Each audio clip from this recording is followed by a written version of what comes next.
आप अभी हुजूर परम दयाल जी महाराज के प्रवचन सुन रहे थे।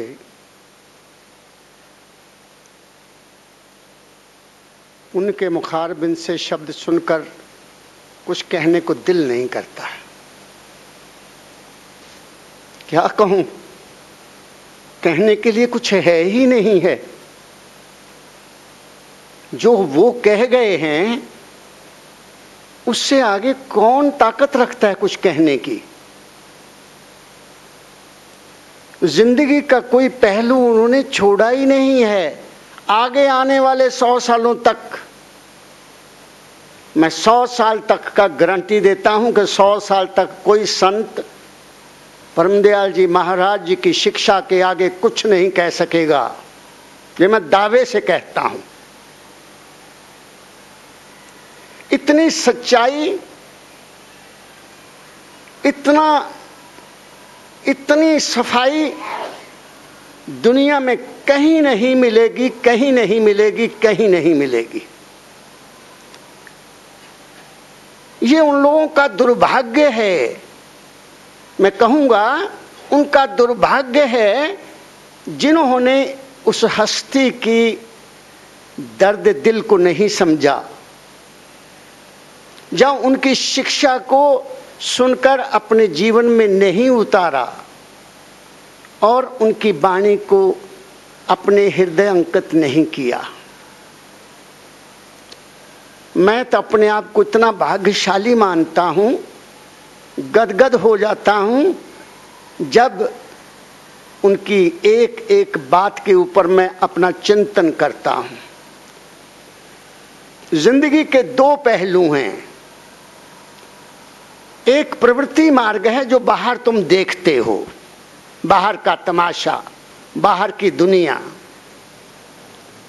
कितना अंधकार है, इतना अंधकार है कि मैं कह नहीं सकता। सड़कों पर चलना मुश्किल है। भागी हुई है दुनिया। किस काम के लिए? केवल मनोरंजन के लिए, मन को खुश करने के लिए। मन तक ही सीमित हैं। मन से आगे जाने की किसी को किसी ने शिक्षा ही नहीं दी कि मन से आगे भी कुछ है। वास्तव में हमारा जो असली जीवन है, जो मैं समझा हूं हुजूर परमदयाल जी के श्री चरणों में बैठकर, वो मन से आगे है। मन की जो लिमिट है वो दुनिया की है, और मन वो ही करेगा जो जे संस्कार लेकर आया हुआ है। मन वो ही करेगा जो जे संस्कार हर दिन ले रहा है। मन वो ही करेगा जो पढ़ रहा है। मन वो ही करेगा जो सुन रहा है। मन वो ही करेगा जो माता पिता से संस्कार लिए हुए हैं। उससे आगे मन नहीं जाता। मन आगे कब जाएगा? जब सतगुरु द्वारा बताई गई बात इसके समझ में आ जाएगी, इसका विवेक जाग जाएगा। और विवेक कहाँ जागता है? वो सत्संग में जागता है, और कहीं भी ही नहीं जाग सकता। और कोई स्थान है ही नहीं, कोई पुस्तक ऐसी है ही नहीं जो विवेक दे सके, ज्ञान दे सकती है। किताबों से तुम्हें ज्ञान मिल सकता है, किताबों से तुम्हारी बुद्धि तीव्र हो सकती है, लेकिन वो जो बात है वो तो बुद्धि से भी आगे की बात है। परमदयाल जी महाराज फरमाया करते थे, spirituality starts where intellect ends. जहां बुद्धि की तर्क समाप्त हो जाती है, जहां बुद्धि है ही नहीं, यहां सोच विचार है ही नहीं, उससे आगे स्पिरिचुअलिटी शुरू होती है। वो हमारी सुरत का स्थान है। उससे नीचे तो सारा मन का खेल है। और मन ने दुनिया को ऐसे चक्कर में डाला हुआ है, ऐसे मनोरंजन में डाला हुआ है कि इंसान उससे आगे जाने का ख्याल ही नहीं करता। वो सोचता यही मेरी दुनिया है, वो सोचता यही मेरी सीमा है, वो सोचता यही मेरा आनंद है, वो सोचता इसी में ही मेरा मोक्ष है। वो सीमा में बंधा हुआ है। और ये सारे का सारा काल का चक्कर है। ये सब माया का खेल है। इससे कौन निकलेगा? जिस पर दया आद करता की, जिस पर उस परम तत्व का, उस सतपुरुष का, उस राधा स्वामी दयाल का दया हो जाती है, वो ही इस तरफ आएगा। इसलिए इस दुनिया में रहते हुए सत्संग की बहुत बड़ी महिमा है और हम भाग्यशाली हैं कि हमें सतगुरु के दरबार में बैठकर उनकी वाणी को सुनकर उस सबक को दोहराने का मौका मिलता है। मैं कोई बात ऐसी नहीं कहता जो मेरे सतगुरु ने कही हो और मैंने ना समझी हो, और उस बेसमझी में मैं कभी कोई बात नहीं कहता। जो समझी है उससे आगे मेरे पास कहने को कोई शब्द नहीं है। जो हमारा असली जीवन है वो निवृत्ति मार्ग है। निवृत्ति मार्ग क्या है? निवृत्ति मार्ग किसी मंत्र का उच्चारण करना निवृत्ति मार्ग नहीं है। उससे तुम्हारी दुनिया के काम हो सकते हैं। किसी वाणी का पढ़ना भी निवृत्ति मार्ग नहीं है। उससे तुम्हारे मन को कुछ देर के लिए आनंद, मना आनंद मिल सकता है। किसी कीर्तन में जाकर वो सुनना, शब्दों को सुनना, वो भी निवृत्ति मार्ग नहीं है। वो केवल आपके लिए एक आनंदमय वातावरण मिलता है, वो परमानेंट नहीं है। जैसे ही तुम्हारा वहां से उत्थान होगा, फिर दुनिया के उसी गंदगी में फिर गर्क हो जाओगे। सत्संग एक ऐसा पुल है, एक ऐसी औषधि है जिससे तन, मन, आत्मा और सुरत के चारों जो कवाड़ हैं वो खुल जाते हैं और इंसान को अपने आप को जानने और अपने आप को समझने और अपने आप के उस घर का पता लग जाता है जिस घर से हम इस दुनिया में आए हैं। इसीलिए आज क्योंकि हजूर परम दयाल जी महाराज हंडोले के बारे में बात कर रहे थे, दाता दयाल का शब्द लिया हुआ था पंडारो माता जी ने, तो उसी से मुझे ख्याल आया कि स्वामी जी महाराज ने भी एक वाणी में बहुत अच्छा शब्द इसी रेफरेंस में लिखा है, वो मैं आप लोगों को सुनाऊं और स्वामी जी महाराज क्या कहना चाहते हैं वो मैं आपके श्री चरणों में रखूं, ताकि पता चले हमारी जिंदगी किधर जा रही है, क्यों जा रही है, उसका मकसद क्या है, हमें जाना किधर है, हम जा किधर रहे हैं। हमारा मंजिल मकसूद कुछ और है, लेकिन हम भटक किसी और रास्ते पर रहे हैं। इसीलिए दाता स्वामी जी महाराज कहते हैं, देखो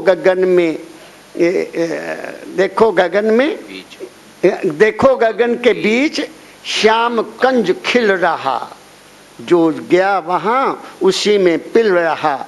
वो क्या है गगन का श्याम कुंज, क्या है जो मैंने समझा।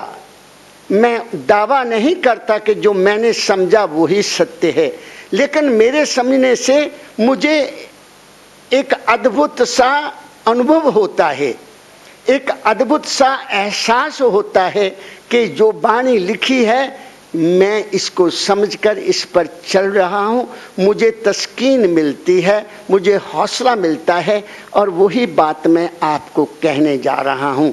ये मैं हजूर परम दयाल जी महाराज के जो शब्द अभी आप सुन रहे हो उनको दोहराने का प्रयास करूँगा ताकि आपका सबक पक्का हो जाए। क्या कहते हैं, सुनिए स्वामी जी महाराज।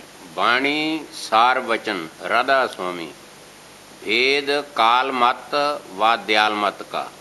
शब्द सातवां, देखो गगन बीच श्याम कंज खिल रहा, भंवरा गया लुभाए, वहीं चढ़ के मिल रहा। आप किसी बगीचे में जाइए, अभी बसंत होके हटी है, सभी बगीचों में फूल खिले हुए हैं, वहाँ भंवरे मिलेंगे, तितलियां मिलेंगी और वहीं वो मंडरा रहे हैं, आनंद ले रहे हैं। ये बाहर का सीन है। स्वामी जी कहते हैं कि एक ऐसा ही बगीचा गगन में है। गगन कहते हैं आकाश को, ये गगन आकाश है।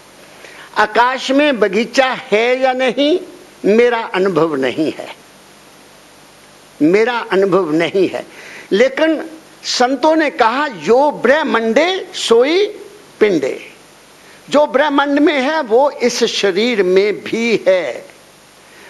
परमदयाल जी महाराज की दया से, ये 1969 की बात है, जब हजूर मेरे पास धर्मशाला गए तो महाराज जी एक कमरे में आराम कर रहे थे, मैं उनके बराबर वाले कमरे में था।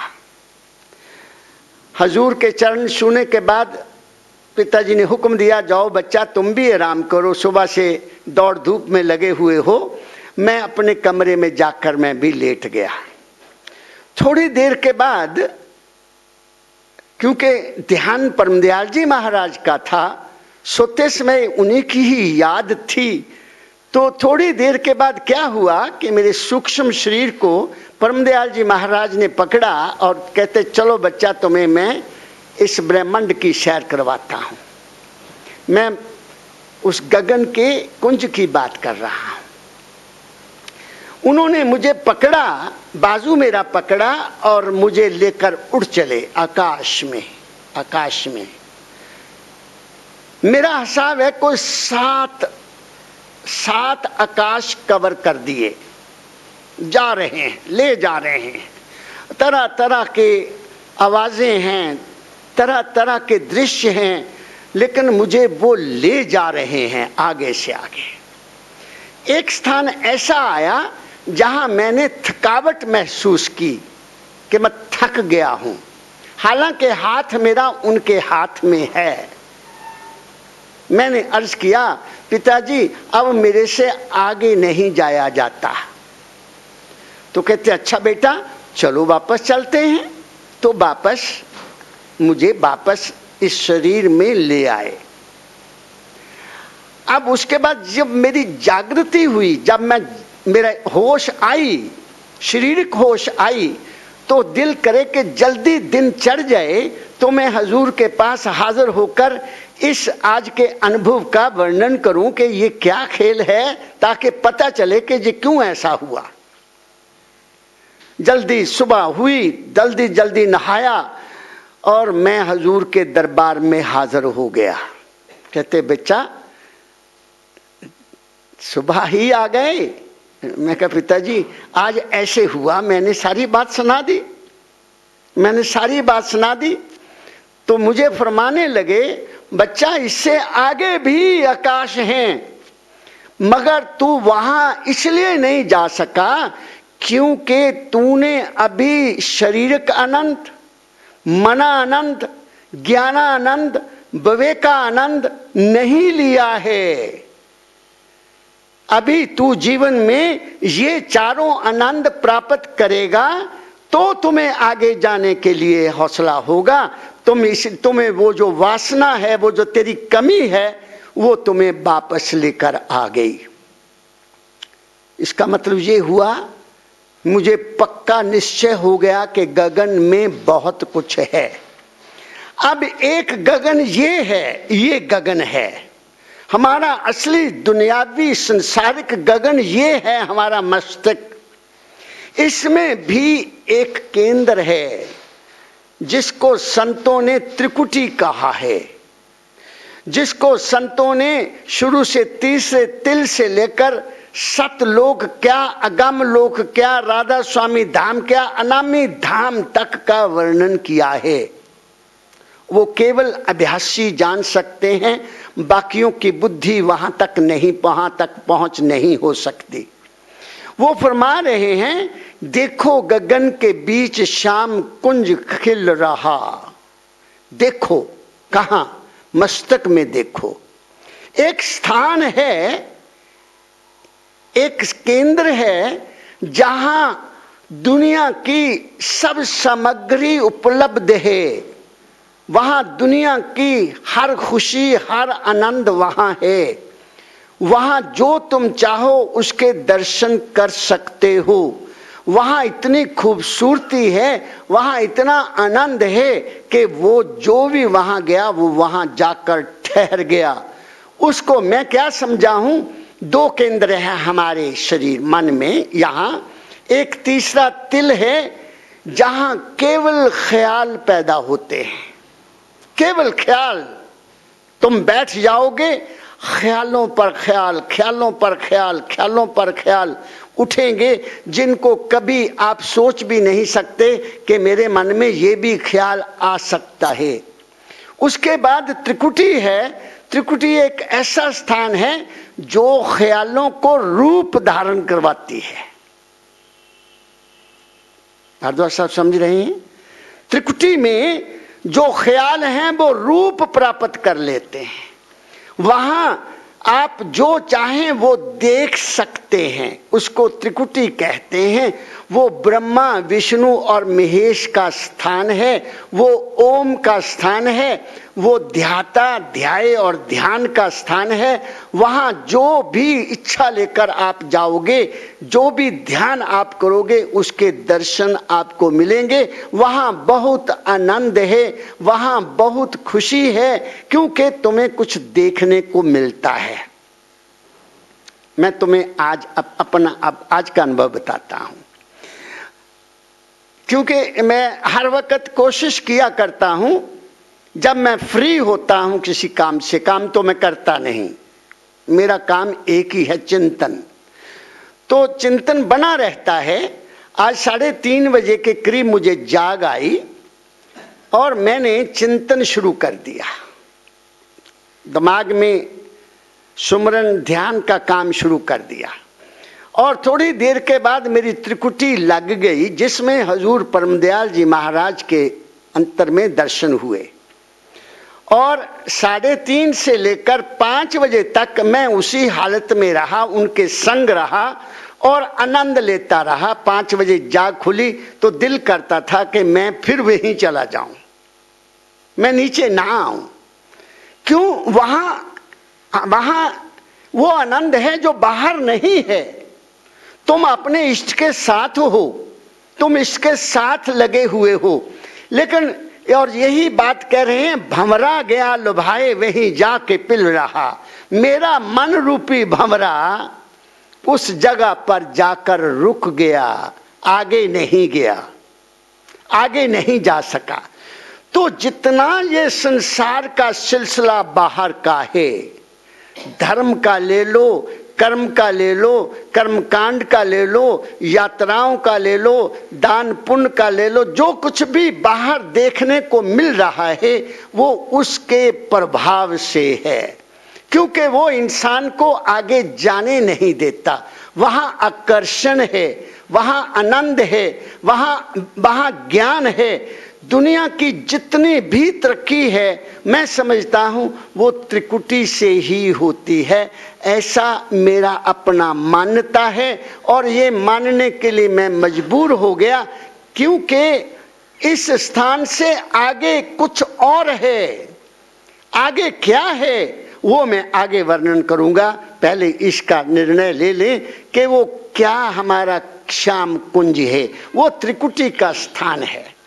हर इंसान, चाहे वो सत्संगी है, चाहे वो सत्संगी नहीं है, चाहे वो ज्ञानी है, चाहे वो अज्ञानी है, वह 2 जगहों पर अपना जीवन व्यतीत करता है। एक तीसरा तिल, यहां विचारों का विस्फोट होता है, विचारों में वो मस्त रहता है। और दूसरा स्थान है त्रिकुटी का। त्रिकुटी को मैं यूं कहूंगा, त्रिकुटी अभ्यास की स्वप्न अवस्था है।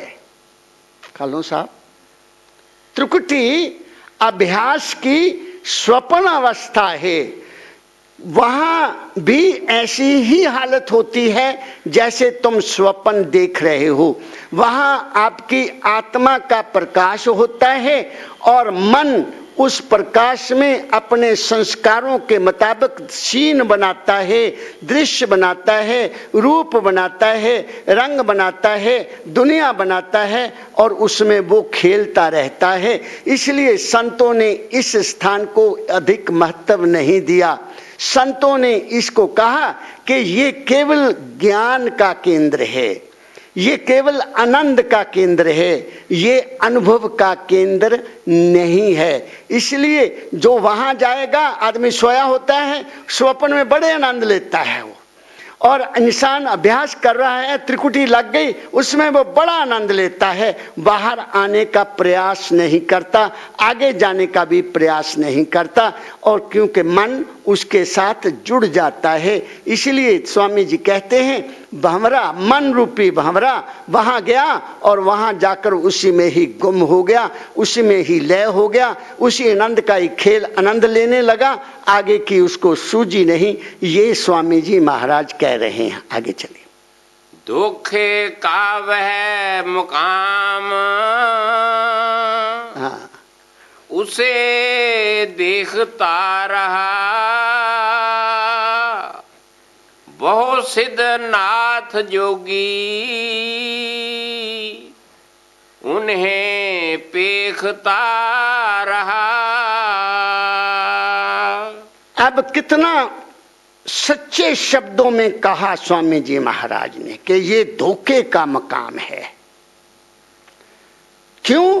वो असलियत नहीं है, वो तो केवल तुम्हारे मन की वासनाओं की क्रिएशन है, वो तो तुम्हारी अपनी श्रद्धा का प्रकट्य है, वो असलियत नहीं है।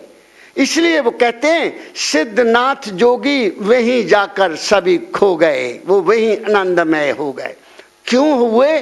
क्योंकि वहां बम बम की आवाज भी आती है, वहां ओम ओम ओम की आवाज भी आती है, वहां बादल की गर्जन भी होती है।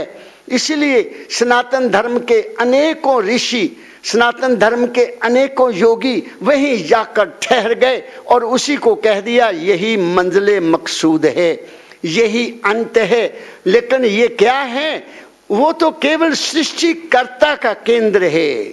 तुम वहां जाओ, अभ्यास करके वहां पहुंचो, तुम्हें ज्ञान हो जाएगा, तुम बहुत विद्वान बन सकते हो, तुम साइंसदान बन सकते हो, तुम डॉक्टर बन सकते हो, तुम बड़े भाषण करने वाले बन सकते हो, लेकिन तुम असलियत को नहीं पा सकोगे। इसलिए वो धोखे का मकाम है, वो माया और काल का केंद्र है। हमने उससे आगे जाना है, जहां कुछ भी दिखाई नहीं देता, जहां केवल चेतनता है, जहां केवल तुम हो, बाकी और कुछ ना हो, वो केंद्र हमारे जीवन का लक्ष्य है। उसको प्राप्त करने के लिए ही हम संतों के पास जाते हैं।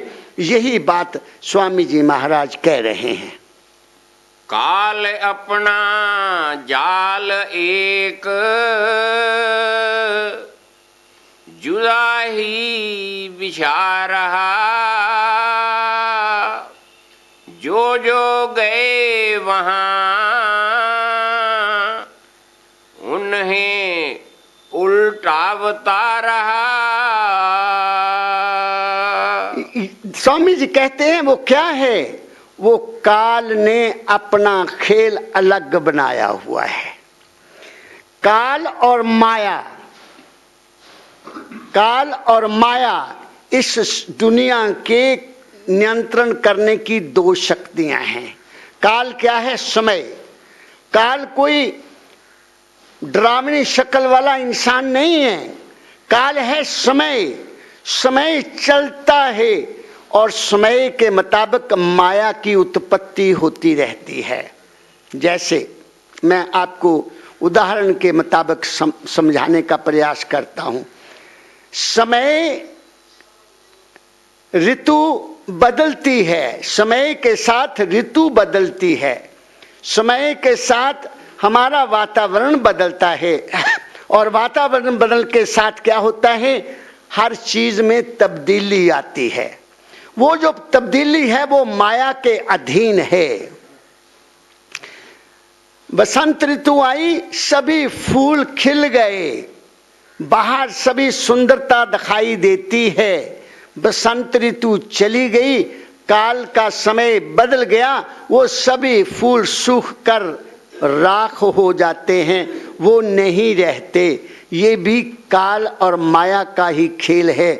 बाहर जो भी उत्पत्ति हम देखते हैं वो बाहर की काल और माया का खेल है।